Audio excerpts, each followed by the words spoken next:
I am not a fan of New Year resolutions. And the reason I'm not a fan of New Year resolutions is because I know that, well, it's still January, and at this point of the year, most of the items in that massive list we make at the beginning of the year will probably be already in the bin. So this year is no exception. I'm not setting a New Year resolution. However, I've decided to start to learn a new language. And that might sound very similar to like any common New Year resolution, but actually I have a plan. I've decided to learn any language, and that language is going to be, no, it's not English, no es español, pushu chongwen, asakafang. You didn't get this one right. So that language is going to be Swahili, or Kiswahili as they call it. And there's several reasons I've chosen this language, which I'm not going to dive into today, but I will do in later videos. It turns out actually it's not the first time I will be learning a language. In the last few years, I've actually managed to become fluent in several of them, and I believe in the process I've learned some few things, like the common stuff, the common struggles that we all go through, especially when trying to become fluent in a language. And this challenge to myself is actually just a way of trying to put those things together, share them with you, and just to kind of put a method to it and try to fast track my learning of this new language I've decided to learn and become fluent in it in 6 months, which is a reasonable time even for the busy people, and I know there are a lot of them out there. So yeah, first of all, common myths or common ideas about learning a language. A lot of people still think that you need to move to the place, whatever that's a region, a country, where they speak that language to become fluent at it, especially to become fluent at it quickly. From my experience, that is actually not totally true, at least. You don't really need to go to the place to be able to become fluent at it. You can actually build your space around you wherever you are. Like for instance here, or wherever you might be, you can start getting yourself like things from that culture, that targeted language you like to learn. Get some posters, get a book, a very simple guide, magazine, get a dictionary, get some music, start watching shows or TV series in the targeted language. Your computer, change your settings to a targeted language, and especially your phone.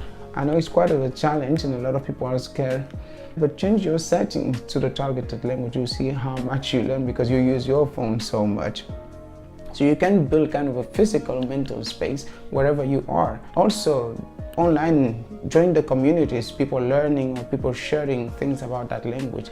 And physically, in your neighborhood, in your city, in your town, look for communities from that culture, from that country where they speak that language. You might quite easily find people who are actually native speakers of that language. Make some friends then. Use your hobbies to find common ground with people and just start communicating. That's as simple as that. So you can build your space. You don't have to physically move to that country to be able to become fluent at the language quickly. Another idea is about the timing. I still can't believe a lot of people don't realize how easy and how quickly one can become proficient and fluent in a language, especially today with all the available resources. From my own experience, I believe anybody can become fluent in pretty much any language within 6 months to a year, even the most difficult ones. So time, well, it's about putting little by little, learning little every day, every week, putting it together, and you will be surprised how much you can learn in 3 months when there is a plan, when there is a method to it. So plan it, set your goals, set your times, and with consistency, time will start showing your results. Also, in terms of course, you need to put some methods to it. And everybody learns differently. I'm not going to get into deep psychology or theory about learning or teaching, but everybody learns differently. People are more visual, some people use more like traditional approaches.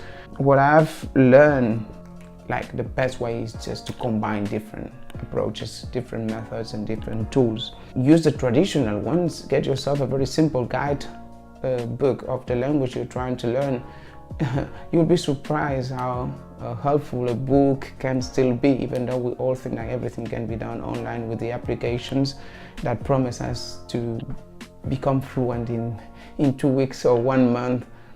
It's absolutely fine. Get yourself some applications there, use them wisely, but refer to different other methods as well. Get a grammar guide, very basic grammar guide, get some book, use a lot of audio visuals, videos, music, podcasts, all those, and just combine them, whatever suits your needs, whatever suits your circumstances. Of course, learning a language can be quite daunting and a difficult process. So you need to find the real motivation all the time and the drive to be able to succeed at it. I have my own reason I've chosen to learn this language. You might have yours. Just try to find what really drives you. That's the fuel that will keep your engine going to be able to achieve this goal of becoming fluent at a language. And in terms of,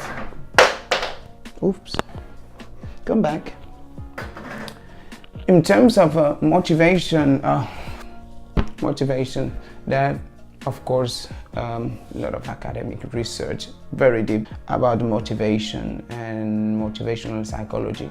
I'll put it simple in terms of learning a language. One of the most important things is to see that you're making progresses. So break down your goal into smaller pieces that you can allocate in days, weeks, months. So when you reach that time frame, you can then assess yourself and see that you have made a progress.